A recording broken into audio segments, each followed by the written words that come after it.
BBC radio icon Tony Blackburn has spoken about his challenging feud with television star Noel Edmonds.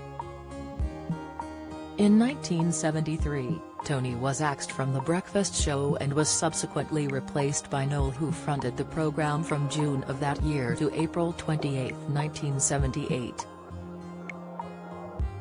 Tony, however, was the first ever radio DJ to be heard on Radio 1 when it officially launched in 1967 and remained in the role until his subsequent exit. But despite being friends, Tony, 29, has recalled his reaction to discovering that he was being replaced on the radio program by a much younger person. Speaking to Radio Times, he said, "He was 5 years younger than me, good-looking and very good. I was married and had a child and thought this guy could be challenging me a little bit, and he did. We're great friends, but it was frosty between us for a while. This isn't the first time the pair have had a frost friendship, as Noel hit out at a string of his former Radio 1 colleagues appearing in a TV documentary titled The Curse of Noel Edmonds. Noel, 74, claimed that Tony was losing his mind, fuming, "Poor old Tony's got a big memory problem.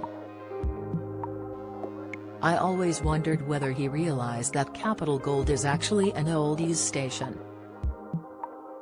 But Tony being replaced on the program actually led to a string of jobs across the BBC network, including his chart show before culminating in the 1980s.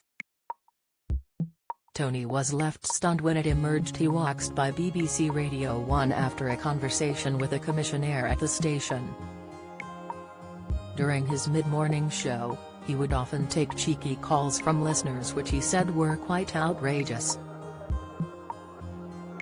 After a call with a controller, Tony explained that he was asked to stop being so outrageous, before the commissionaire in question said, "We're going to miss you, Tony."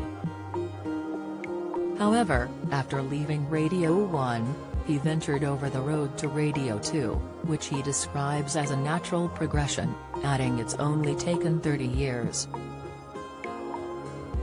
Tony has been at the station since 2010 and was briefly suspended during Dame Janet Smith's inquiry into the Jimmy Savile scandal in 2016, but he was subsequently re-employed after it emerged there were no suspicions surrounding him. Nowadays, Tony is still involved in radio and now fronts sounds of the 60s on Radio 2, taking over from Brian Matthews in 2017. He also appears on the Golden Hour music program each Sunday night.